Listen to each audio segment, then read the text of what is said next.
And yeah, I just want to let y'all know, give y'all heads up on that. So those are the classes that are going live today. So first I want to welcome everybody here to your setup class. My name is Dee Williams, Coach Dee Williams. If this is the first time that you're here, and yeah, I just want to let y'all know, give y'all heads up on that. So those are the classes that are going. Okay, perfect. Now I'm all on double tapping myself. Coach Dee Williams, if this is your first time here, welcome. I give you an opportunity to introduce yourself in a moment. For everybody who is watching the replay, what's up? And I want to just, everybody who's here. I see Michelle, Susan, Brenda's back. She came back, y'all.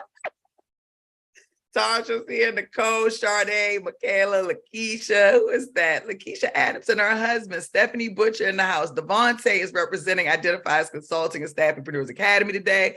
Lona and Rose are here. Ebony Hall is here. And I'm sure many more will be chiming in. I wasn't sure whether you all would be ready and fired up on this holiday weekend, but I wanted to open up today's class regardless and give y'all an opportunity to answer any questions that you may have. So first, do we have anybody that's new here joining us? If this is your first time in this class, I would love for you to introduce yourself. If you have not already, please put your greetings in the chat box. If you're watching on YouTube, we want to know who you are, what's your name, what's your niche, and where you're chiming in from.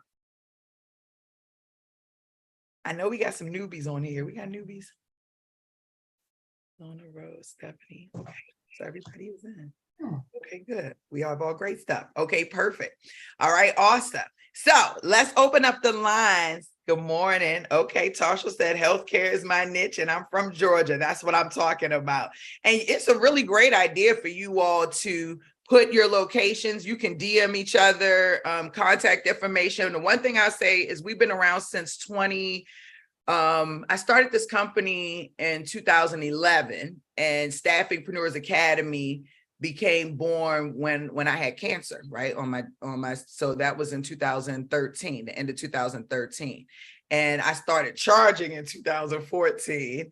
But at first we were running this for free for a long time. And so there are many staffingpreneurs that you will find in this community that have been with me for like almost 10 years now. Coming up very soon. And so we all build relationships, very authentic relationships. So get to know your fellow staffingpreneurs. You never know how the universe has them in your life, placed in your life for this particular portion of your journey or for a portion of your journey later on in life. I find that to be very real.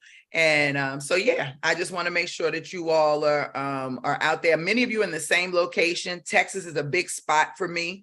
All of Texas, California, Atlanta, Georgia, the Atlanta area, the DMV area, a lot of you all in the same place. At one point, we had hubs of staffingpreneurs meeting all over the country. They were getting together. I hope that we can do that soon as we're expanding our team so aggressively.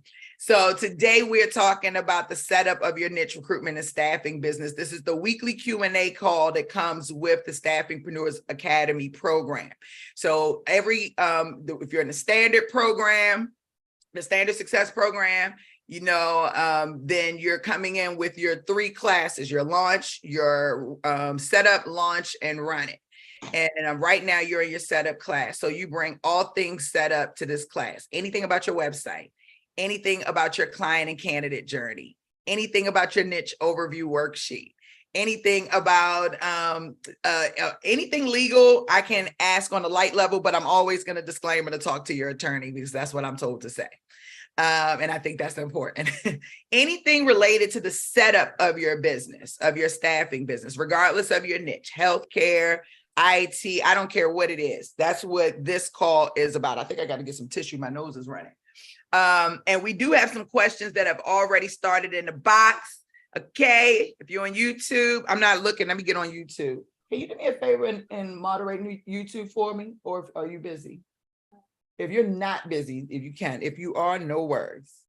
Thank you so much. Don't worry about it. I'll go and look. Excuse me, y'all.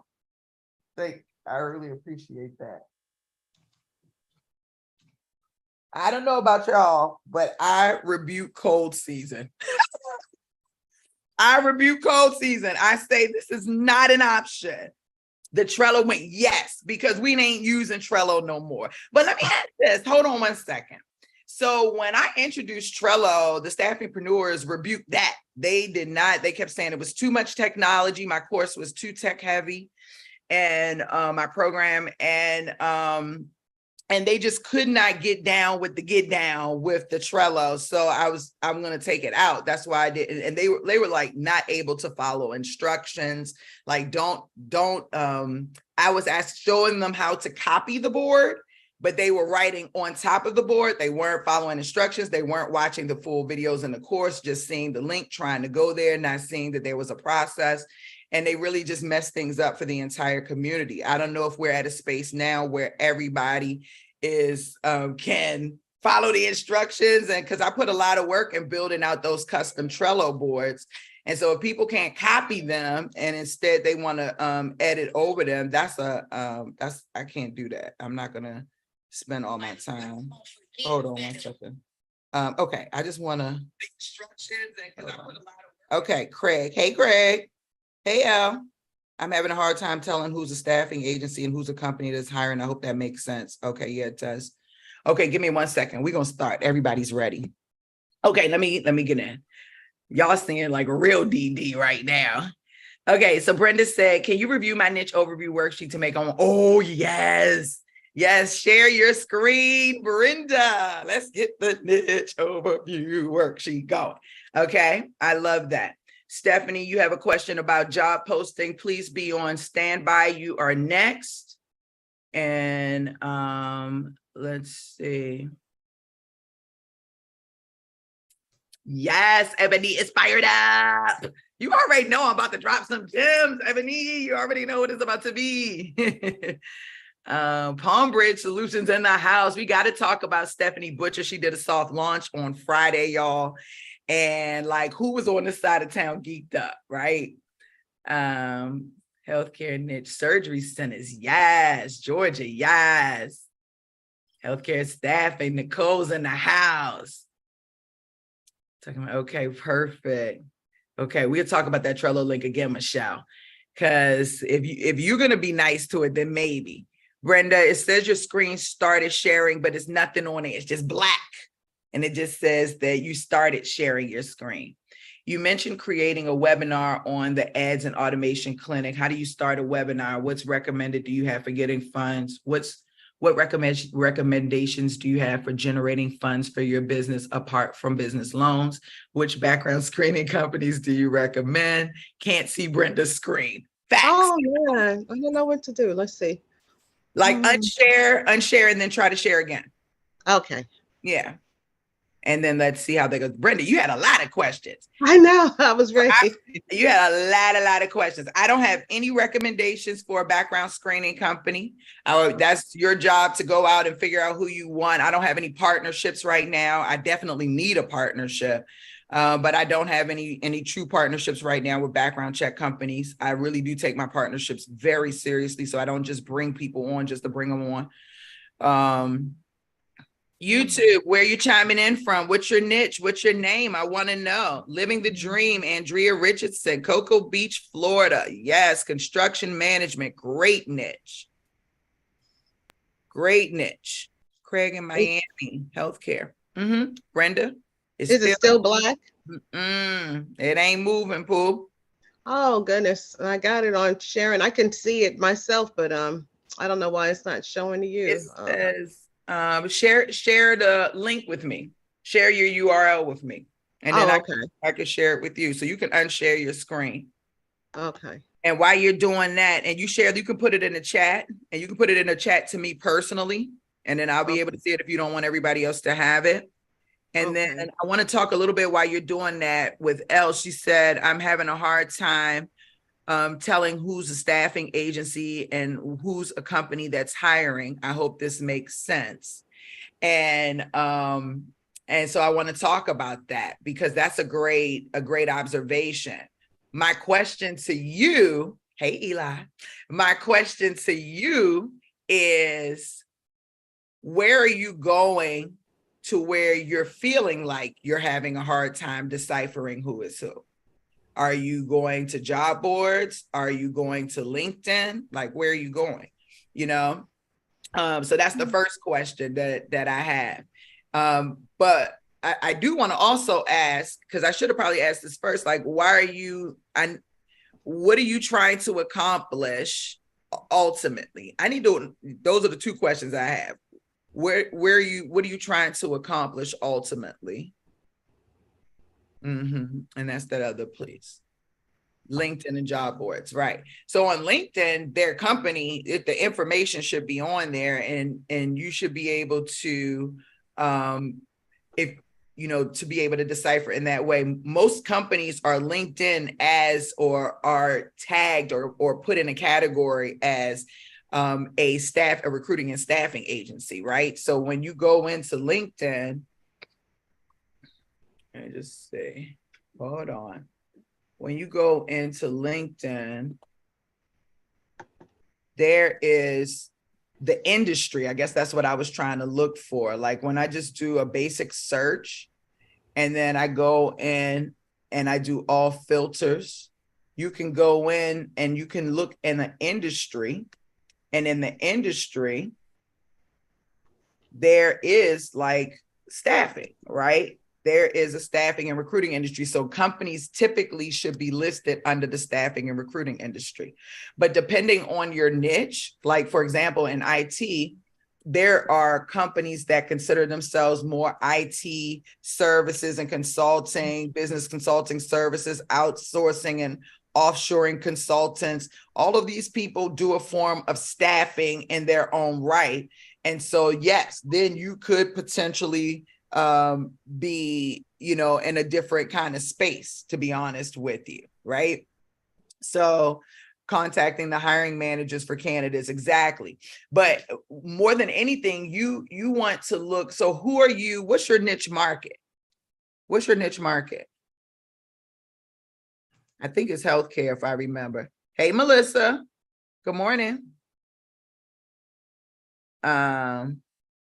So I would like to know who you're, and this should be very distinct. Like if you're searching by the job title of your hiring manager, then a staffing agency should not show up. But if they do, that's when you tap into your Boolean search. So for example, if, oh, it's IT, I totally get that. But like, who are you going after? So if you're going after, for example, a chief technology officer, right? And like that right here, if you're searching here, is searching everything on LinkedIn. If you go to people, it's going to show anybody who has the word chief technology officer in their profile, but you could all filter and then just search the job title only. But if LinkedIn does what it used to, you can say minus or negative, and then you could say recruiter, recruiter, and then that should delete any profiles that the word recruiter is in. So you might have to go in and toy around with your search and ensure that, you're taking out the words that you don't want to be involved in your search and keeping in the words that you do want involved in your search. And that will narrow things down a lot. Yeah. So software engineers aren't the hiring managers though. You're going after the hiring managers. If you said you're contacting hiring managers for candidates, then you're going after who the software engineers are reporting to. So that's mainly software development managers. But this is a great opportunity for you to like go into chat or into Bard and to ask, like who do software development. And this is where I'm about to get into with Brenda in a second. Engineers, which is the software engineers. Let me do this right. Report to. I'm going to say at work, just in case. And this is 3P3 GPT 3.5. This is my, I'm not on 4, I'm on 5, and this is my Chrome extension. but they said the reporting structure for software engineers can vary depending on the organization and the size. And general software engineers typically report to a technical manager or a team lead who oversees the engineering team. This manager is often a senior software engineer or a technical expert with experience in the field. In larger companies, there may be multiple layers of management with software engineers reporting to a team lead who turns, so so you can kind of go through. And so then the question becomes, is this, what size, what type of client are you going after? Are you going after small companies, mid-sized companies, or larger companies? Because that would define who the hiring manager is in the organ, that you're reaching out into the organization. And then also it's going to define the type of conversation that you're creating. Because if it's a small company, you don't want to talk about big enterprise level type things. And if it's a enterprise level company, you might not want to talk about those small projects. So all of those things matter, so much. And so I just used ChatGPT today, and later on we'll dive into BART. I hope that was helpful. That was a great question. Okay, perfect. Craig in the house, he said, I'm from Miami, but I'm in Atlanta because I'm a travel sterile processing technician. I work at Grady Hospital. I actually worked with a guy out of Chicago a couple of years ago who had started a sterile processing staffing agency. And he actually had a school out there. I don't know if he still does, but he had a school out there, and he had a great reputation with the hospitals and all the facilities in the area, but he was giving his people away for free. So he reached out to us to have us help him to start his staffing business. So there are a lot of people out there, especially teachers and trade schools, that are giving away prime real estate. Giving away prime real estate in real life. Like, what? The craziness. Okay. Where was I at? Oh. I'm on Brenda. Hold on one second. All right. That's you, Barbara. Okay, Brenda, I got you. Let's copy this link and let's make some magic happen. Okay, it's getting good over here. Okay, so I'm very excited. And Eli, I know you had a couple of more questions from last week. I want to put you on standby. So we have, let me write in my screen here so I'm not looking all crazy, and I didn't put my glasses on. So, all right, so healthcare industry worth, okay, I think it's worth a lot more than that. I think it's in the trillions globally. So check your numbers. How did you find your numbers? Did you use BART or? I use ChatGPT. Try BART on when you're looking at statistics. You want to look at BART because BART is more up to date, and and it's using Google as its base. They said it wasn't. Now they come back and said it is. But I would use BART for any statistics. So let's go quickly and just test and see what BART has to say about this. So if you're not familiar with BART, BART is like ChatGPT, but Google owns BART. I'm going to send this to everyone in the chat bot here. And so we're getting our AI game on in our staffing business. And we're going to ask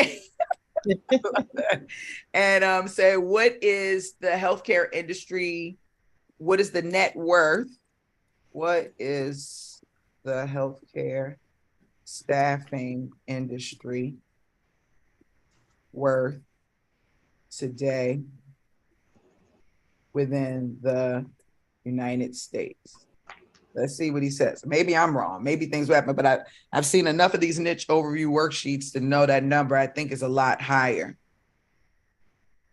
Okay. So yeah. So then let's see what, now they said this is more, okay. All right. So perfect. So you were very right on that. And then let's go back today globally.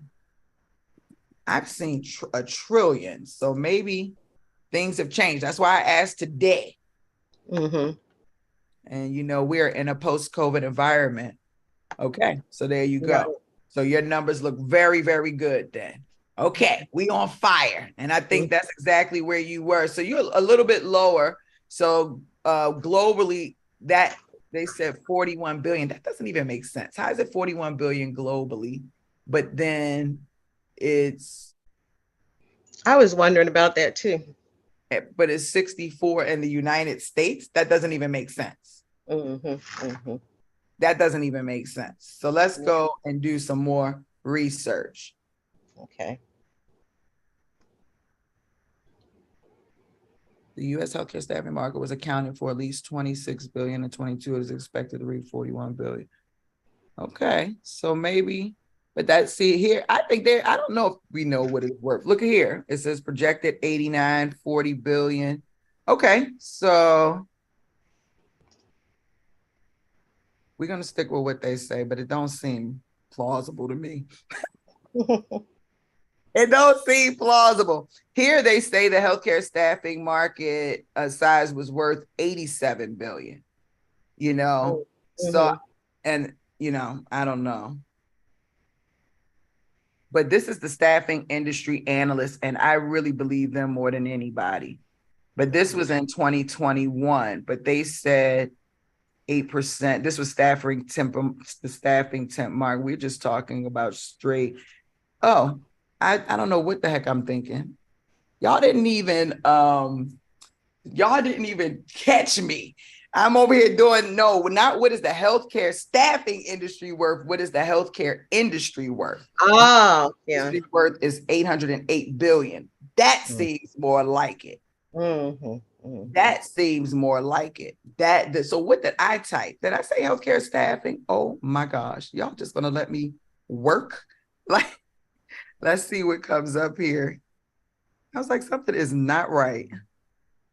There it is. That makes more sense. The healthcare industry is estimated at 808 billion. And where are you at? I probably put staffing in too, maybe. I probably put staffing in. Yeah, you want your industry is healthcare. So this should be 808 billion. Who was getting to say something? I have 8.7 trillion in 2020. That's what I know. I knew my brain was not going crazy. Reported by Deloitte Tooth, the global healthcare sector expenditure was projected to reach 8.7 trillion in 2022 and expected to keep growing. Yes, y'all heard me say, these numbers don't sound right. I thought they were in the trillion. Yeah. So that is exactly what I know. Today globally. I don't know why I put healthcare staffing. That's because I'm in work mode, y'all. Like literally. That was so funny. Not really. Yeah, see, and then they're saying global healthcare is 8.9 trillion. That right. Yeah. Now we getting somewhere. That's what it is. Yes. Now, so Brenda, do you know why I asked you to know this number? So that I can know that it's doable for me to have a piece of that pie of the staffing pie. That's what I'm thinking, to know how lucrative it is, and and that I can get my share. Yeah, I didn't even think of that, but that is a good that is definitely one way we can look at it for sure. I really put it there more. Everything that I do and how I teach my program is about strategy, right? And I really want to start training you from day one to understand your business model and a way to speak intelligently.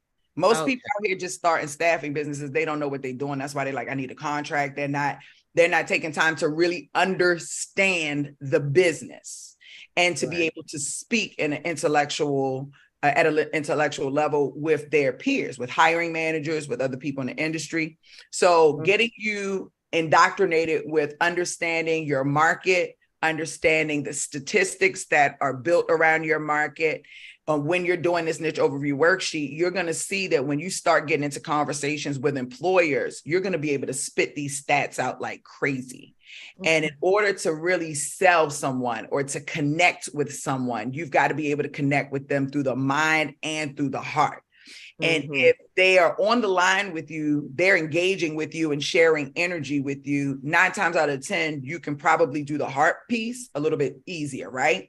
but Right. selling them on the numbers, selling them on the logic is a whole different level.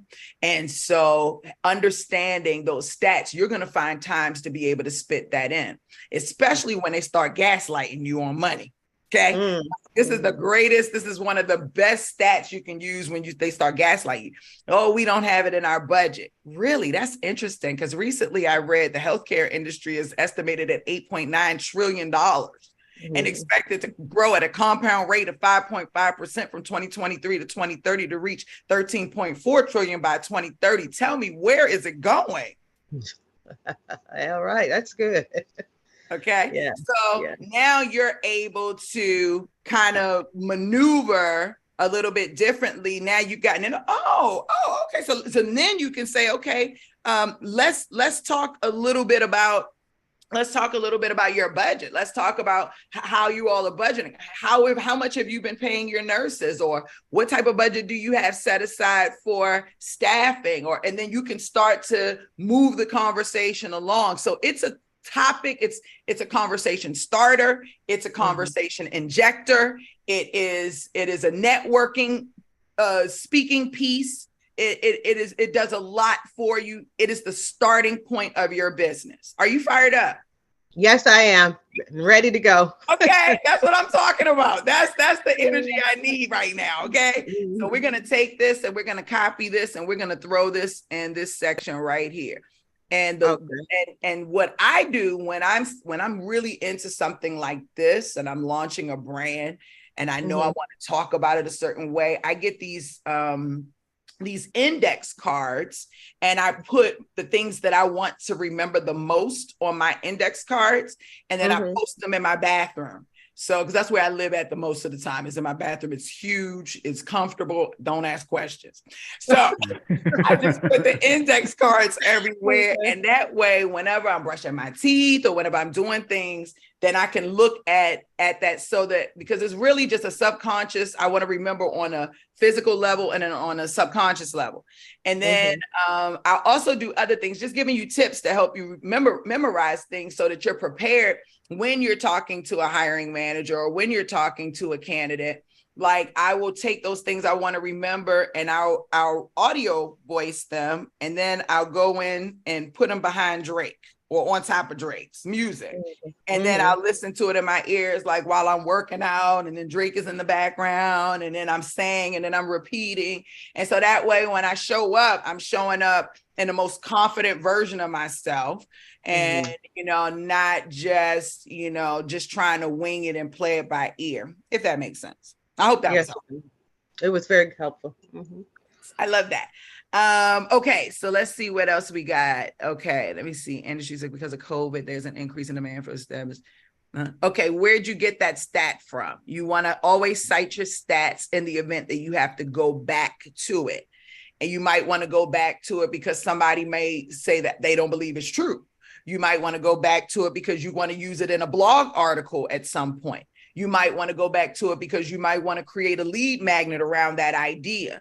So you always want to cite where you're getting your stats from. Just hyperlink it, highlight it and hyperlink it, or add it on the end and just put the word cite just like that. Okay. Hyperlink it. I got a lot of this from Chat GPT. A lot of what I put in here, I got from them. The thing is when you're doing things at this level, Chat is great for knowledge for you, but you have to tell him to cite where he's getting the information. I don't know if you heard, but there was a whole attorney who did his whole case off of Chat and lost the case. Oh, wow. It was fictional things that Chat had created out of his brain.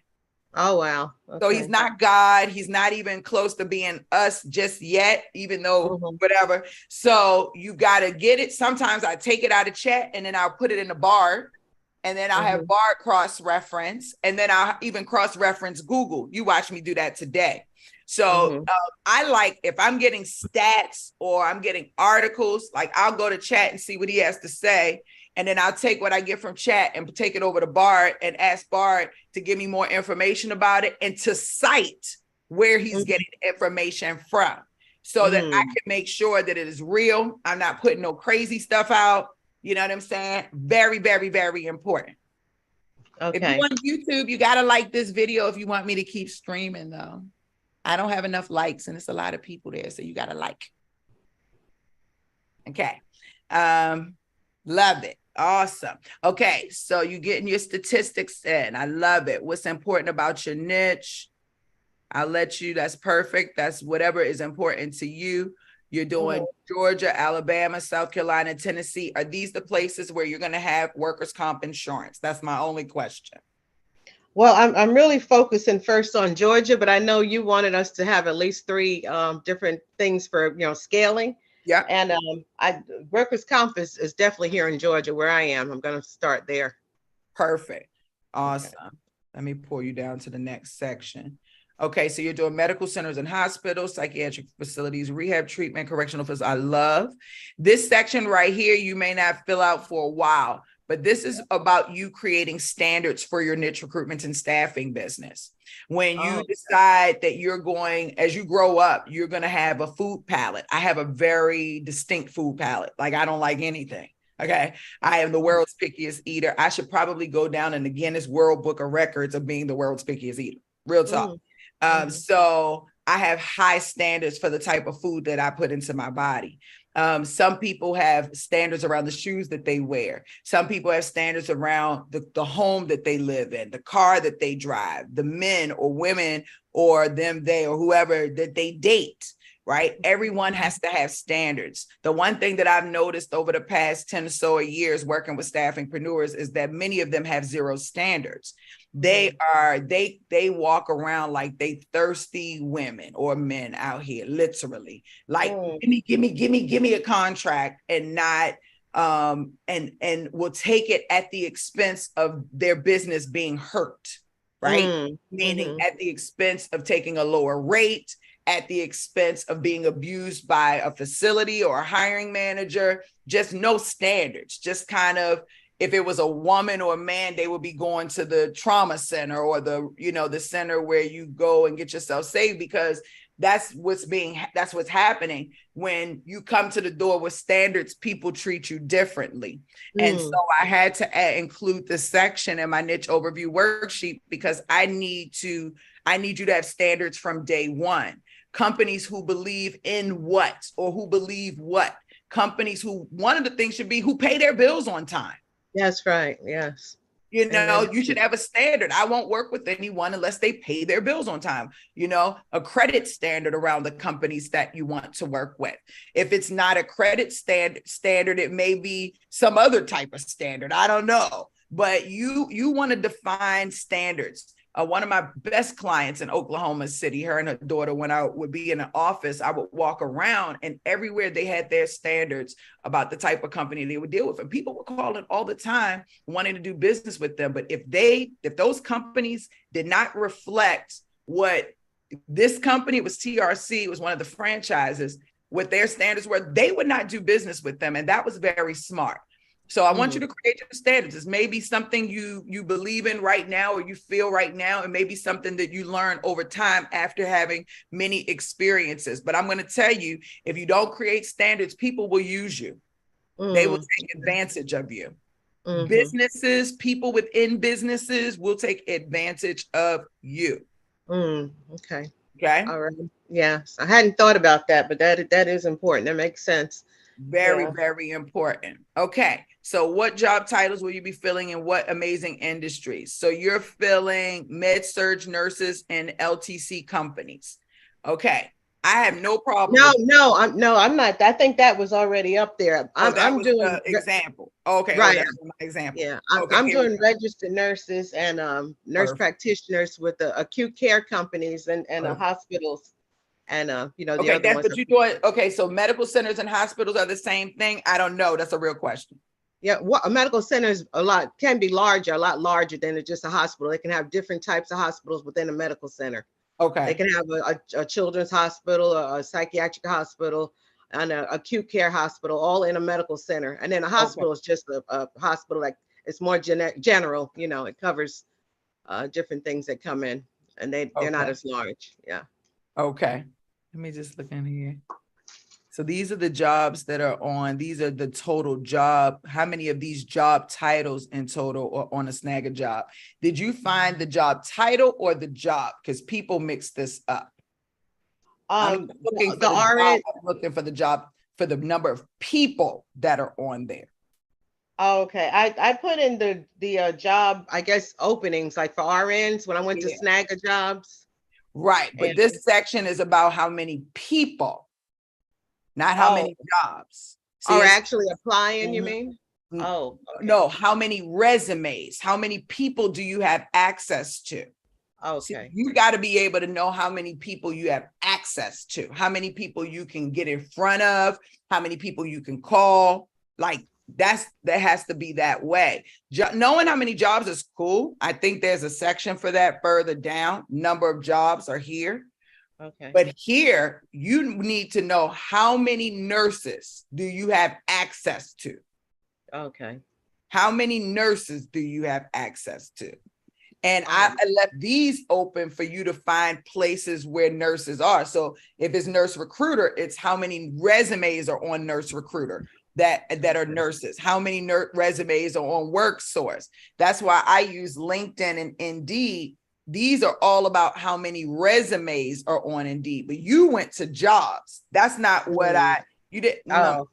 I misunderstood. Yeah. No worries. No worries. Many people do. But right here, if you look, I already created the search for you. Oh, so all you got to do is click Indeed resumes and put your job title in. Okay, I see. Okay, so yeah, okay, that's all you got to do. And then that will come right. Yeah, and then you're searching resumes. You're not searching jobs. Jobs are important, but there's a section for jobs down here. I want you only going after how many nurses do I have access to? Because this section is all about that. There's no way you can create strategies or anything unless you know how big your pool is. When you know how big your pool is, then it's like, oh, okay, now if it's 58,000 nurses, I don't know if that's the accurate number, but if it's 58,000 nurses in Georgia, what can you do with 58,000 nurses? How are those nurses broken down in the state of Georgia? Are they broken down? How are they broken down geographically? How are they broken down specialty? Can you find that information out? And then what do you do with that information? How do you access them? How do you draw them in? Like this is the base work that you're doing in your business to create strategies so that you'll know how to go. Because everybody asks, how do I find people? How do I find my business? Because that's going to be once you get the contract. So first of all, you're probably going to do things backward, even though I'm going to tell you to do things frontward. Frontward is get some nurses up under your belt, have them build the relationships with them and create a strong network from that perspective. And those relationships will turn into contracts. Most people directly for the contract, which is fine. You can do that as well. At some point, you're going to realize that you're going to have the same challenge that everybody else is having, these facilities, with finding nurses. So your whole purpose, your whole being, everything that you think, sleep, eat, shit should all be around how do I find nurses? How do I master? And when people say, oh, I already got nurses, lies. You never have enough nurses. If that's the case, then why aren't hospitals or facilities like, oh, I'm already full? They're not. Still hurting. Nobody has enough nurses. And not only does nobody have enough nurses that have created strong enough relationships that will ensure that they are able to retain the nurse once the nurse has been acquired. Nobody's figured that out. That is something that every hospital, every medical facility, healthcare facility would pay for. Staffing agencies, their job is to, the healthcare ones is to do nothing but to create systems and processes and understanding and learning their niche market and doing it in a way better than any healthcare facility could ever do, so that the healthcare facility has no choice but to lean on you. They don't have time to do that. That is, they're trying to save lives. They're paying you for your expertise in what you're hiring for. People are just assuming that staffing is just placing people, but it's not. If you're in the commercial space where you're placing warehouse, light industrial, customer service, yes, it's a lot different. That system is a lot different. And that system, you are genuinely, hey, I got a job opening, which right now they're struggling as well. But when you get into professional solutions where someone has a degree, they have a solid skill set that is in high demand, they are in high demand. And so when you have a high demand and a shortage, think about the economics of that.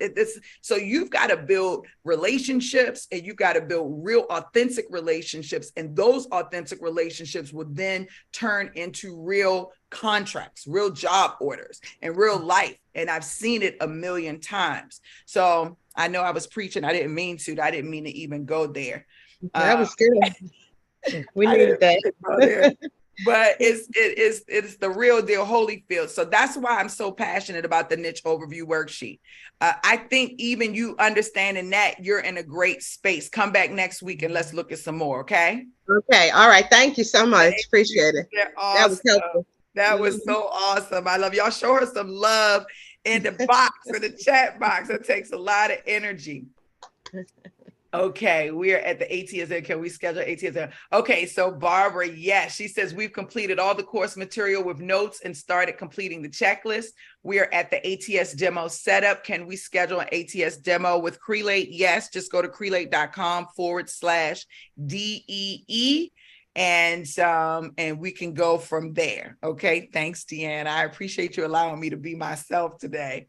Before we keep moving forward, y'all know our seats are getting major full at the Launch Leverage live workshop. We're going to be here in Los Angeles, and the tickets are filling up. I want you all to get your tickets. You can go to recruitmentstore.com, the letter A, recruitmentstore.com. Get your seat. They're on sale for 4th of July. They're $3,000. You can get them for $1,000. Come on and get your seat. I want a nice class. No more than 15 people though. And we have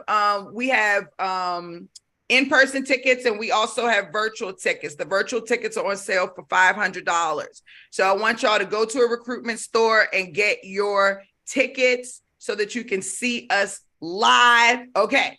Also, we have an ATS class that I want everybody to come to. It's free. I posted it last week. Nobody registered. I know y'all want to play with Crelate. So I'm going to send the link back out again. Please register for the ATS class. This is a free class. You don't even have to pay for it.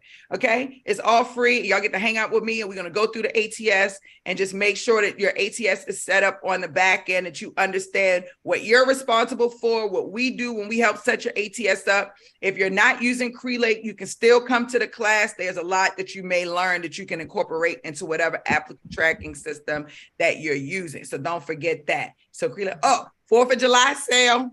Today and tomorrow. The good stuff don't come out until midnight though. And so I want y'all to go to a recruitmentstore.com now and get whatever you need. But we have some new checklists coming out on branding and marketing. We've got some new checklists coming, a lot of new stuff coming out tonight around midnight Pacific time, because y'all know I'm on the West Coast right now. And so make sure that you are going to, okay, she said, where's the link? I want y'all to go to a recruitmentstore.com. And if you're on the mailing list, get on the mailing list so that you can get all the updates. recruitmentstore.com. You want all updates, okay? Hold on one second. What did I do with my, let's see, there she is. There she is. Okay. All right, there we go. 4th of July sale, I think everything in the store is like 50% off. Craziness. Who told them to do that? I'm saying. Okay, there we go. Now, we got more questions. Let's go. So Stephanie, you did your soft launch on Friday. How did that go? How did you feel? You know, I was over here like cheering you on. We were texting. How did it go? How do you feel? Like, I want to hear everything. Hey, Frederick. Hey, Felicitia. It was good. I was so super nervous. Even though it wasn't anything in person, it was still the anticipation, because I didn't do it until like 5 that evening, and I posted kind of like an excitement post that something's coming. And so all day I was just so excited. But it went well. Lots of shares, lots of reaching out. Hey, what you got? That kind of stuff. So that was kind of exciting. So Love that. I love that. I was like smiling so hard all day. I was thinking about you. I'm like, okay, this is the day. Soft launches are awesome. It's a great opportunity for you to tap into your network. When you start going through your strategies, like, in the setup course, we talk about the strategies. Your network is where you should start first. And seeing who knows who. And I know y'all, if you've been around with me for a long time, y'all hear me talk about this. If you just got here, it might be a new idea for you, but I used to do idea parties. And that I love the idea parties. If I do one now, I would probably incorporate a hookah. I didn't do that before, but I probably would. But idea parties are great. You bring your friends and family around. You can do it virtually. You can do it in person. I do in-person idea parties. And I basically bring my friends around and I say, okay, this is what I'm doing. And I need help. I need suggestions. And then I'll have on index cards, like questions or give me a suggestion about such and such. Who do you know? You have to do a who do you know section. Sometimes I'll say you got to bring a +1 because you never know whose mom is the CEO of or the director of or who works next to who or goes to church with who or does who with what. So the idea is for you to connect with everyone in your network to see who's connected to who and who can make an introduction, on your behalf and to help you get the ball rolling. So that's the first step. So if you are out there and you're doing your soft launch and you're getting it out there, that's amazing. Also, when the nurses start reaching out to you, start getting used to getting your process together. So everything should be now in your brain. You should be focused straight on process. It's like, oh, I posted, people are responding. What's the process? Because Stephanie, you're not going to want to do this. You're going to want to outsource it to someone or hire someone to do it, but you're going to want them to do it in a way that is specific to your likings, your way, your custom way. So when someone responds, what should the next step be? Go into your Google Drive, put a process folder in there. If you can record it, record it. Trust me. If you do this, you will thank me 10 years later, 5 years later, 5 weeks later, because when you're ready to hire, the first thing they're going to say is what's the instructions. And if your business is moving, you're not going to have time to do that. And I know this is something that's going to go across over a lot of people's heads, but I'm telling you right now that if you really take the time while it's slow, and you really start processing things out, when it speeds up, it's going to be way easier for you to bring somebody on board and get them to achieve the things that you want them to achieve the way you want them to achieve them. Did that make sense? It does. Yes, very much so. That's awesome. Okay, I love that. So that's very, very important. What else did I want to give you tips on? Oh, 2 more tips. Now that you've done your soft launch, you really want to get a strong calendar.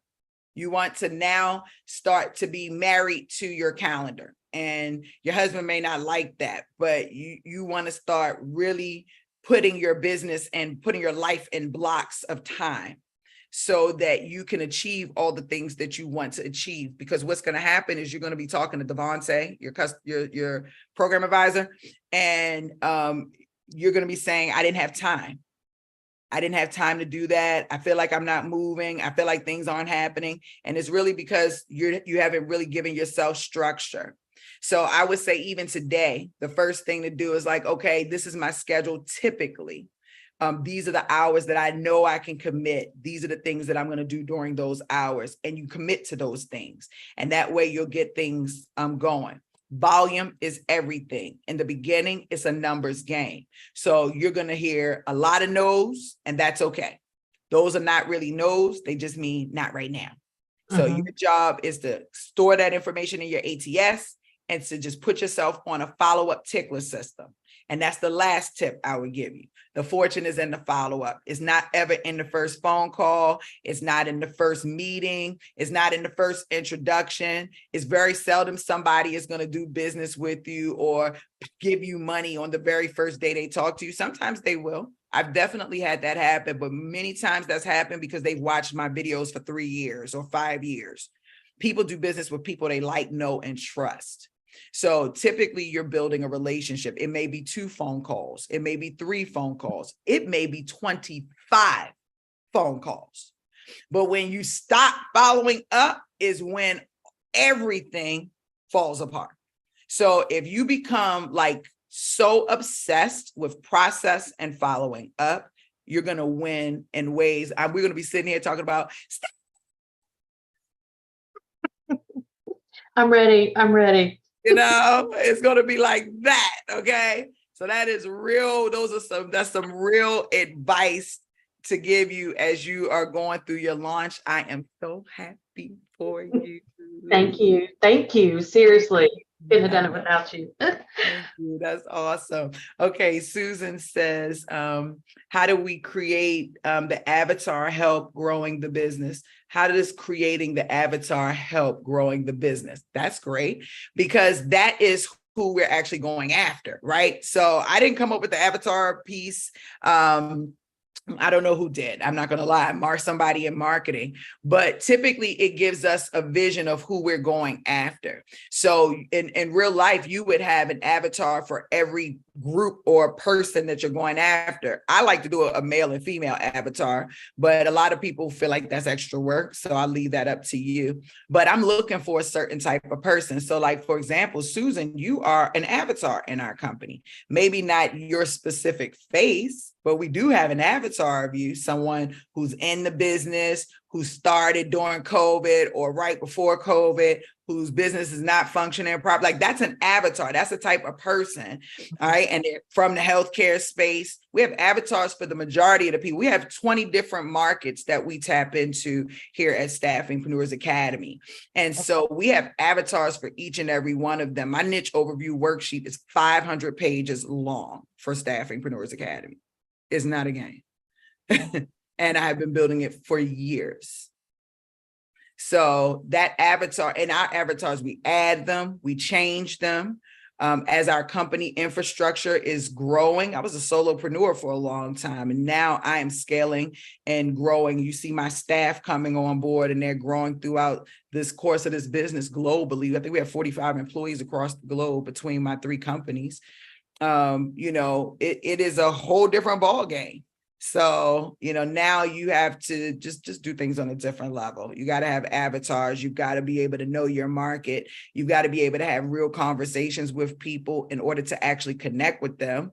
And you've got to be able to understand who they are in order to relate to them. Like nurses talk all the time about their back hurting. Like, I can't tell you how many conversations I've had with nurses. It's a girl, my back hurt working these shifts. Oh my gosh, my back hurt. I mean, so much that I was thinking I was going to develop a back strap for nurses. For nurses, like that's something I hear all the time. Oh, my feet be hurting so bad. My feet are so sore. These are things that I hear. So in our avatar have nurses from the age of 30 to 45 or 55. I don't know what the numbers are off the top of my head. And some of the things I put in there, constantly complaining about their feet hurting, constantly complaining about their back hurting, because now I can do different things with that. Now that I know that that's an issue that they have, instead of me maybe reaching out to the nurse like every other staffing agency and talking about jobs, I'm looking for quality. I'm looking for a different type of nurse. If her feet is hurting and her back is hurting, 9 times out of 10, she is in her bag. She is putting it in. She's giving her all in her nurse game. She's somebody I want to be in connection with. And I want to be in connection with anybody that's associated with her or him, because they are passionate about what they do. So instead of me going after them about a job, when I know everybody is already reaching out that way, maybe I will go and I got a lot of ideas. So don't look at me funny, but maybe I'll go on Amazon, get an Amazon preferred partner thing where you get your own link and you get paid for an affiliate link. And I would go in and post or run ads to that back thing or something for sore feet for nurses. Maybe I'll go to Alibaba and have them create me something special for nurses. Maybe I'll create a guide specifically for nurses talking about how to relieve the back pain and the feet. Nurses would download a guide about feet and neck pain that have nothing to do with jobs. just because that's just what they're experiencing. So when you start going into that avatar, you start to get to know your market in a way more intimate level. And then you can start to approach them from many different angles and tie them together. Because you might be saying to me, Dee, well, if their back hurt, how are you tying that into jobs? Well, are you working the right shifts? Are you working in the right facility? You know, like a lot of different things. Maybe we can be flexible. Maybe you need a more flexible schedule. Maybe this is a nurse doing contract and we should be putting them on per diem. Like there are a lot of different things you can do. But first you give them information, you give them value, and you can do that through ways of selling things. You can do that by ways of lead magnets and giving things free away. But when you take the time to create that avatar and to really lay out who you're reaching out to, who are these hiring managers? What are their pain points? What are they constantly complaining about? How do they typically look? If you go into the recruiting and staffing industry and you just type in recruiter in LinkedIn, the majority of the people you're going to see are very physically attractive. Like that is a part of being in the industry, which is terrible, but it's true. They hire very pretty people, very, really attractive people. You see it a lot in sales too, right? So like each industry, each subgroup of people, they have things that are specific to them. Software developers are into pizza tech and Albert Einstein, I think the research showed recently. So have fun with the avatar, get to know them. If I one more thing I'll say, like nurses, like they like groups of things. They like hanging groups, right? When I was in Philly, I saw a whole bunch of nurses walk and they had all this gear on from the football team, I think. I don't know. I don't know. The football something, Patriots, I don't know, but they was going crazy. And it made me think that like, yo, I should be selling like nurses for specific football teams, like and t-shirts. Like I could see nurses wanting to wear team shirts, you know, people who are cancer survivors. I'm a cancer survivor. You know, people like to be associated with themes. I encourage everyone in your business, as you're creating strategies, think of themes that will connect your candidates or that will connect your clients. Those themes can be added and around your avatar. So I just, you know, just tidbits, just small things, little tiny things you can do that can shift the setup of your business, that can really help move your business in a different type of way. If you're on YouTube and you like this information, please like this video, like. Is the Philadelphia Eagles? Sorry, Deanna, I don't know. I don't want to get jumped. I don't even watch football. I don't watch baseball. I don't know. I just saw the nurses going crazy. I stopped them while they were on the street. It was Pittsburgh. I was in Pittsburgh. Shout out to, oh, she's going to kick my ass because we haven't talked to her in a while. She's one of the nurse staffingpreneurs. I hooked up with her and her husband. They have then since moved to South Carolina, but that's how I got out there. So I don't know. It was Pittsburgh, Philadelphia, right? Pittsburgh. So I don't know. She said they don't get jumped. The Eagles don't play. I don't know. Please don't get mad. I'm not into sports. I'm into other things. I'm into tech. I'm not into so thank you, Deanna. Please hold me down because you know, yeeks. Okay, Steelers, yes. It's like a blue and gold. They had hats. I think it's blue and gold if I remember. I think that's what if I remember. My memory is not so great, but I think it was blue and gold. Where is that? Where we register for the ATS class? I don't know where the link should be. Devontae should have put the link out in the community chat for the ATS class. Check in with Devontae. He should have put the link out for it, but I'll make sure I send it out in the email. So, you know, when I send out the mass email to everyone, even though y'all probably think it's solely to you, it is, but I'll put it in there as well. Susan said, when I search hiring manager on Seamless, yes, because no job title on the planet is called hiring manager. That is something that we're referring to. So you've got to go in and find out who the hiring manager is for the position that you're looking to fill. And then when they give you the job title for that hiring manager, then that's the person that you search. So like, for example, My job title is, I guess it would be recruiter if I was, I don't know what my job title is anymore. I own companies. I don't even know. Let's just say my job title was product developer. So who would I report to? I would report to the director of product development, right? The director of product development would be the hiring manager. I, as the product, whatever, would be the employee. So you have to find the position first in order to find the hiring manager. Okay. Exactly. Okay.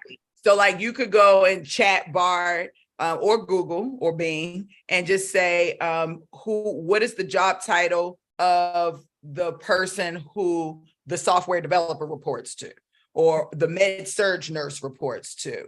And I would say especially if it's healthcare, I would say what type of setting, right? So in a LTC facility or in a surgical center or in a university. So you want to make sure you say where, because that can that title can differ based on the type of facility. Okay. Got it. If that makes sense. If that makes sense. It does.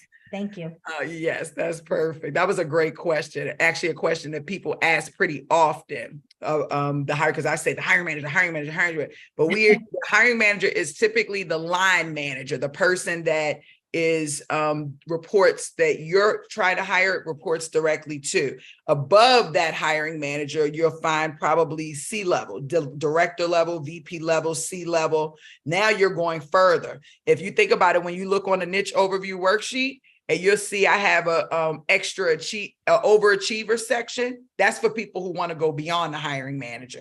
Because when you go beyond the hiring manager, now you're talking big strategy. You're talking big game, big strategy. Real talk. So that's what that's for. Great question. Tasha said, this is such a great teaching, helps with narrowing the focus. I love this. I'm a registered nurse. Hey D, okay, how much time? Okay, hey D, when we're ready to launch, how much time should we plan the launch date out so we can invite people? Okay, so that totally depends on what your launch is going to look like. So some people do a soft launch where they don't invite anybody. Some people, and they just say, hey, this is the day I'm launching. Some people do an in-person launch. Lauren Williams, she did amazing. She's doing great. She did amazing. She did an in-person launch and tied it into with a nonprofit. It brought like 70 to 100 people out. People donated to the nonprofit and they started giving her leads. She's out in Shell, like major companies, because of her launch event. It didn't happen overnight. She naturally still had to build those relationships, but she did it. Another one of my clients, she connected with her local chamber of commerce, not just the local chamber of commerce, but the one for African Americans, the one for women, like all different types of chambers, and invited them to her launch day ribbon cutting, along with the city council, who whatever. The cool thing about that was all the chambers brought in potential clients for her. They invited potential clients for her. So she did that in her launch. We had another young lady in Orlando, Florida. She did her full launch online with her friends and family and did kind of like a version of an idea party and had everybody come in, bring somebody and celebrate the launch with her, and also give referrals of people that they feel like that she could help, whether it be on a candidate or the client side. So it just really depends on what your plan is, what your strategy is for launch. When we come back next week, our launch class will be active, not today, but next week it will be. And I would encourage you to come to the launch class. If you're in our program, if you're in a full program, you have access to the launch class if you're getting close to that. And then you can come in and we can work through those strategies on what your launch will look like. I'm excited. Some people do big, it's so many different brunches. I've seen a lot of events, a lot of launches, and I'm excited to see what you're going to do with your launch, Elizabeth.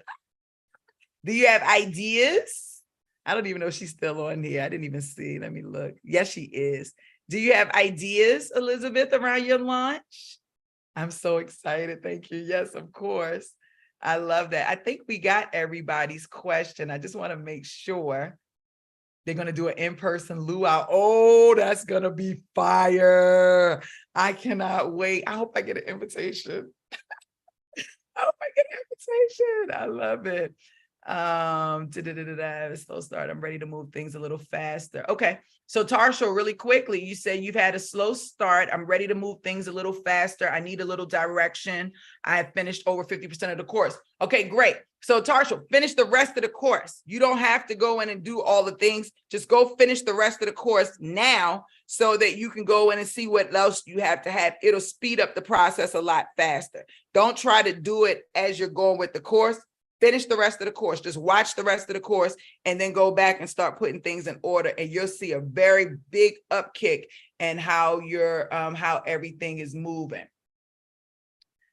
Let me see. I'm going to go back to Brenda asking, how do you start a webinar in a second? And then we'll close out. Unless Eli, do you have anything from me? Hey, D, I do. Is it time for me? Yeah. Awesome. Thanks for not forgetting about me. Of course not. Couple quick questions. One, this is a continuation of last week's. You often talk about developing a community. And so is it a viable option that instead of me developing a community to join an already existing one and perhaps become, say, a board member or, one of the leaders of that particular organization and then, kind of sprout from there? That's a great question. And the answer is yes, 100%. You want to do both, essentially. But a great way is to definitely start out joining an already established. I'm going to tell you who did this amazingly. Renee Small. She's in the IT space. I know you've heard me talk about her a lot over the years. She's been with me for a long time, but she did that. She sits on a number of boards in the Northern Virginia area, and a number of the contracts that she's gotten in the IT space have come from the relationships that she's built over there. And, and so 100% is a great idea to do so. And that's smart, actually. And then from that, you'll find yourself an opportunity to go out and actually create your own. Right. Okay. Yeah, I didn't want to reinvent the wheel, especially since IT isn't my native space. However, since I'm breaking into it, I figured that would be an effective way to do it. Yeah. And then second, you talked about standards. I like that sort of part of the conversation that we had earlier. And one thing that I'm noticing is a lot of the candidates, I guess one of their major feedback is sort of the way that corporate interviews are now conducted, where there's multi-levels and multi-step process, 5 or 6 interviews, you have to fill out, surveys, you have to do a presentation, and it just becomes somewhat ridiculous at times, and it's taxing. And have you ever had a conversation with a client where you just coach them through it and say, hey, listen, we want to avoid having so many interviews, maybe capping it at 3, and then using that to go back to your candidates and say, look, our max, all of our clients, the most they interview is 3 times. Might be inviting or a differentiator from other companies where, the candidates don't understand just how long this process is. What are your thoughts on that? That's a great question. So I've got 2 different perspectives, right? And there are 2 different perspectives. There's the candidate perspective and there's the hiring manager perspective. So let me step back for a second. Do you know why their process is so long? I think it's more like culture. They're trying to ascertain whether the candidate's a culture fit, usually. And then they have to speak to so many people within the organization. Sometimes it's panel interviews with 10 people on the panel, that sort of thing. So usually that's why the clients like to have so many interviews. I'll take that a step further. They're having so many interviews because the cost of hiring someone and them quitting or being fired on day 2 or day 3 or week 2 or week 3 or month 2 or month 3 before they've not even finished training, not even been able to get the work done. It is expensive. You have invested time, energy, resources, technology into someone who's decided they're not going to stay or who you've decided didn't make the right hire. Employers only have a very short period of time to get to know someone. And most people aren't showing the true versions of themselves. Most people are showing an imposter. So the interview process is created and structured and designed to try to find a way to get to know people from many different perspectives so that they don't have to waste time and money later on. So does that make sense? It does. So from the candidate side, they see a very long process, but from the employer side, they see insurance, trying to prevent a liability, if that makes sense. So your job as the middle person, the middleman, is to figure out how can you bridge that gap a little bit, right? So maybe you go to the hiring manager and you take some of that process off of them, so that by the time they get to them, yes, it is a 3-step process because you've taken on 2 of the steps from the very beginning. Maybe you incorporate a technology that gives them the answers to some of their questions through them working through you, so that shortens the process. So by the time they get to them, it's 1 10-panel interview over, because everything else has been done through you. Mm-hmm. I don't disagree with processes. And as I've been continuing to scale my organization, it has been very challenging to ensure that the right people are getting through the pipeline. But again, this goes back to something I said earlier, like our specialty is staffing. We're supposed to be literally dissecting the process of how to get people in. If you feel like the hiring process is too long, then what are you doing to shorten the process, yet still ensuring that quality people are going through the pipeline? And Eli, if you can figure that out, you're going to change the fucking game. Because that's what everybody is trying to figure out in every position that's being hired out here. So when D. Williams talks about you opening a niche recruitment and staffing business, I'm not just saying that out the side of my ass. I'm saying that because you can provide way more value in that way. Once you figure out the key to that, everybody now knows to come to you because you got the secret sauce. And not only can you staff people, but now you can become a consultant or add a consulting division onto your staffing agency and consult organizations on how to hire those people in the proper way. Now you can take your company to a whole different level. And now you can start consulting candidates on how to get through the hiring process for companies that aren't like, now you can take your one little tiny agency and turn it into an empire.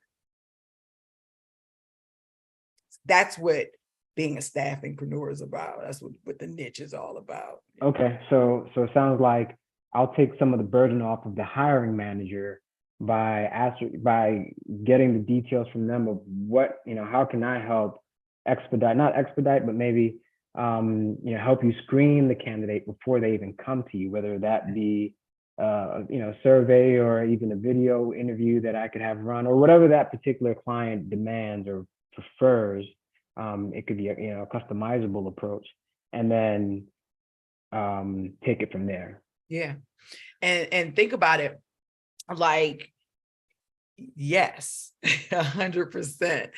The hiring, how we hire, like, just remember, quality is that's the most important piece. How are we getting them through the process and weeding out the people who are not going to stay? I hired a whole HR person, a recruiter guy.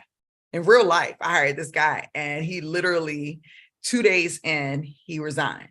Okay. He resigned because we had apparently a misunderstanding about what remote work was. He thought that remote work meant that he could work for me and then go do laundry and go shop for his husband and his dog on my dollar. I say remote work is, you don't have to be in my office, but you do have to be you can be at home, but you still have to be on my dollar. You've got to work. He said then he didn't want the job. Like, we went through a 5-part interview process. Onboarded, gave access to technology, went through 2-3 days in, and this guy's gone. then have to start all over. We haven't filled the position just yet, because now we're like, okay, maybe we need to take a different approach. But my point is that happens every day, all day. And so companies are losing a crap load of money every day, all day. And so where we come in, where we bring value in, is making sure that the people we get to them are people that have already been screened. That's why I say y'all got to build relationships with people, because if you build relationships with people, the chances of that happening become very slim. As a matter of fact, they'll start apologizing to you because they have a relationship with you. They'll call you, look, things ain't working out over here. I don't know how that affects your commission or your business, but I want to tell you what's happening. They'll start, because there's a level of respect there. But when you're placing people you don't really know, you haven't taken time to build a relationship with over time, they have no commitment to you. So they'll come in, stay for 2 days, roll out. That means nothing. They don't care how that affects you, your business, or they don't care about the company they work for. Some people don't even care about the work that they're being hired for. They just know how to interview very, very well. So they're interviewing for the paycheck. They know how to interview well. Then they get in and they start a ruckus. I'm talking riots and stuff. That is a true story. We'll talk about that another time.